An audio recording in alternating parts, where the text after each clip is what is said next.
Bueno, ya que venimos de un video hablando de Lana del Rey, pues qué mejor que seguir con uno de Halsey. Resulta que este año, sin ningún sencillo y muy poca promoción de expectativa, Halsey sacó uno de los discos que para mí mejor define las tendencias musicales del 2021. Me explico, si alguien me preguntara qué pasó en el 2021 referente al pop anglo, yo le mostraría este disco y diría como, mira, este es un resumen. Tengamos en cuenta que los productores del disco son Trent Reznor y Atticus Ross, integrantes de Nine Inch Nails, una de las bandas más influyentes de los 90s y para muchos los genios y mayores exponentes del rock industrial. Ellos nunca se habían reunido a trabajar en el disco de otro artista, son muy pocas las veces que Trent Reznor ha producido para otras personas, mucho menos del espectro pop como lo es Halsey, así que de entrada es bien interesante ver cómo un artista de este estilo se junta con estos exponentes y mentes maestras del rock industrial que suelen hacer vainas más experimentales, llenas de ruido y capas de sonidos sintéticos. Trent Reznor ha compuesto varias veces para películas también. Lo único que nos dejó ver Halsey antes del lanzamiento fue la portada del disco de una forma bastante teatral y dramática y un tráiler de la película que acompaña al disco, porque sí, también hay una película. Entonces en la portada podemos ver los dos elementos principales del título, el poder y el amor. Si no tengo amor, quiero poder. En el bebé o el concepto de madre o familia está la representación del amor y en el trono y esta posición de deidad se ve representado el tema del poder, lo cual de entrada nos da un indicio que el disco podía llegar a hablar del conflicto entre esas dos situaciones. ¿Será que no puede haber amor y poder al mismo tiempo? ¿Acaso son términos que pelean entre sí? ¿O como se ve en la portada pueden confluir? ¿Qué pasa si no hay ninguno? Esa también podía ser una posibilidad o inseguridad reflejada en el disco. Luego en el tráiler vemos una producción visual increíble en donde Halsey aparece en un universo situado en el medioevo, una ambientación oscura, dramática, con mucho contraste y así como la carátula sale en embarazo. En este caso aparentemente peleando por el poder, casi que rebelándose frente al reino mientras que lucha por tener su hijo. Entonces gracias a la película podíamos concluir que en el disco iba a haber una temática principal, que iba a ser como un álbum conceptual más o menos, hablando sobre el aspecto social en torno a la sexualidad y a todo lo que conlleva tener un hijo. Y ojo, como se dice en la entrevista con Zane Lowe, que es la única entrevista que Halsey dio sobre el lanzamiento, no es un disco sobre embarazo o maternidad como tal, sino sobre una mujer que tiene inseguridades, miedos, ambiciones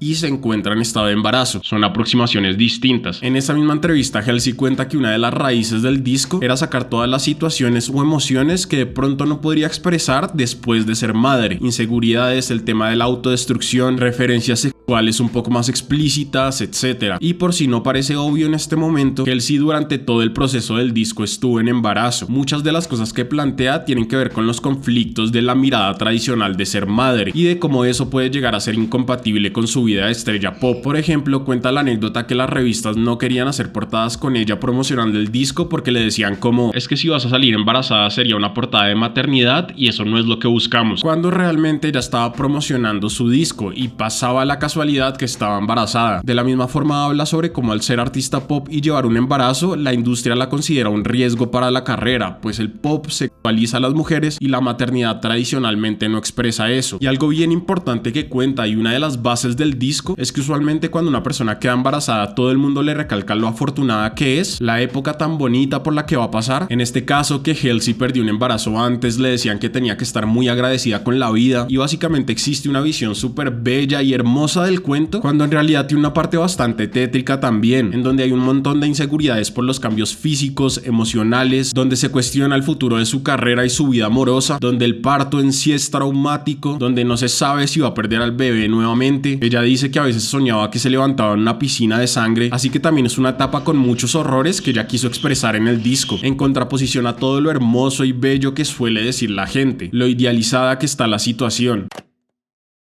Entonces el disco comienza con The Tradition, que tiene una ambientación bien oscura, tirando a lo gótico casi, y la interpretación de Halsey nos recuerda mucho a lo que hace Lana. En este caso la letra nos habla de una niña que es vendida por unos centavos y que aparentemente ha pasado por un montón de traumas, pues cuenta que su alma es negra. Hay frases en donde dice, tiene la vida que quería pero ahora se la pasa llorando. Entonces, uniendo esos conceptos podemos encontrar que de pronto nos está hablando de cómo funciona la industria musical. A ella la firmaron, la compraron entre comillas, y a pesar de llegar a donde siempre había querido, tal vez no fue lo que esperaba. A esta canción le seguiría Bells in Santa Fe, que tiene más movimiento que The Tradition, pero aún así no entra ningún beat todavía. Son puros sintetizadores detrás de la voz de Halsey, dando un ambiente muy cinematográfico y etéreo.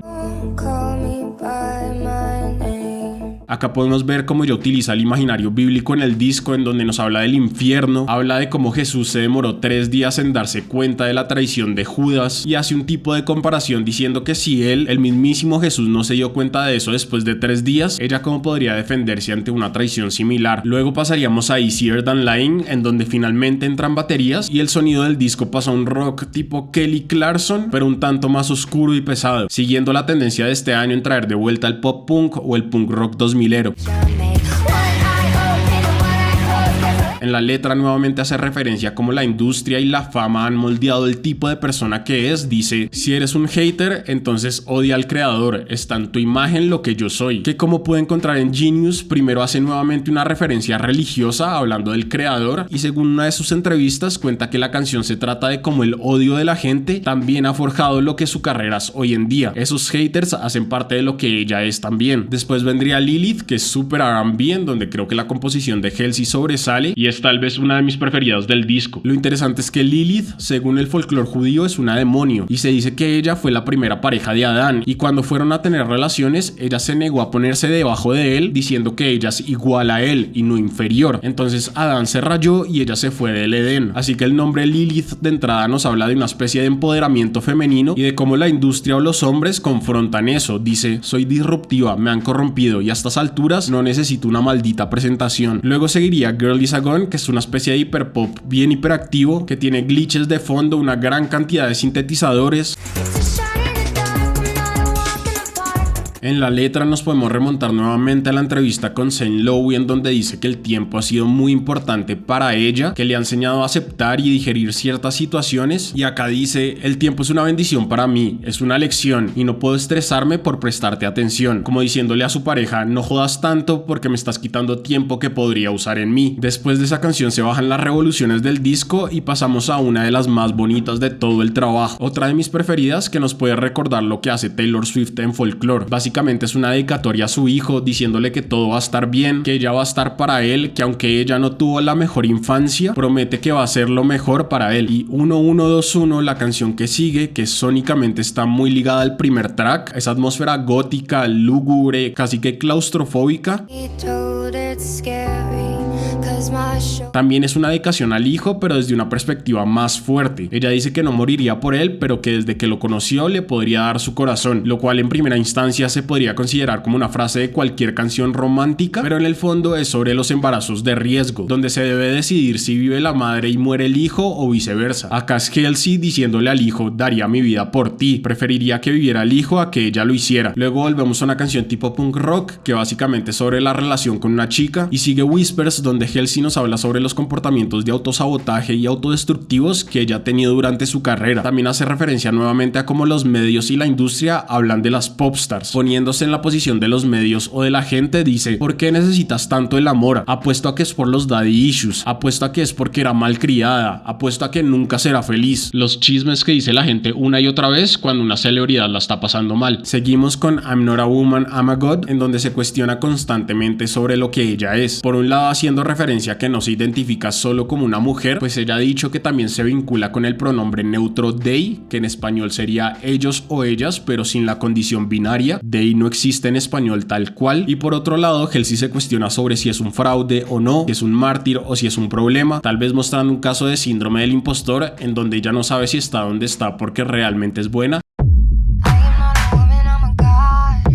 Y llegando al final tenemos The Lighthouse, tal vez la canción más influenciada por el sonido de Nine Inch Nails en todo el álbum, pues es full un ambiente de rock industrial con guitarras muy distorsionadas, un redoblante que suena feo, así todo muy industrial. Esta canción puede hacer referencia a un poema que ella escribió en 2020 llamado Lighthouse, en donde hablaba sobre su relación abusiva. Y por último el disco termina con un track más tranquilo y su temática es similar a la de 1121, en donde dice: cariño, tú me vas a enterrar antes de que te entierre a ti, que a mí me recuerda a este dicho popular que dice que los padres no deben ver morir a sus hijos, sino que lo natural debe ser lo contrario. Ya si se trata sobre una pareja, el concepto es similar. Ella prefiere irse primero antes que ver morir a su ser amado.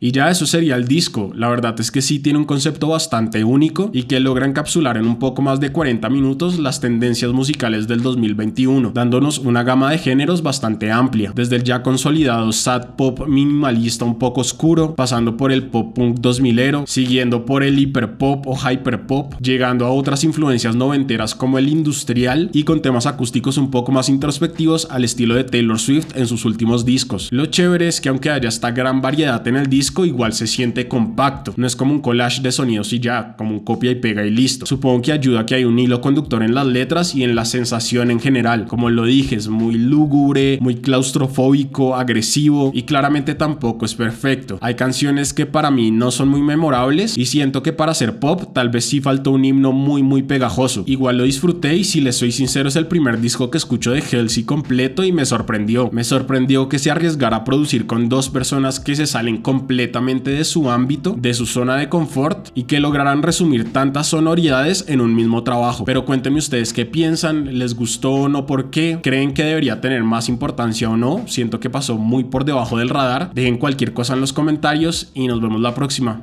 Chao.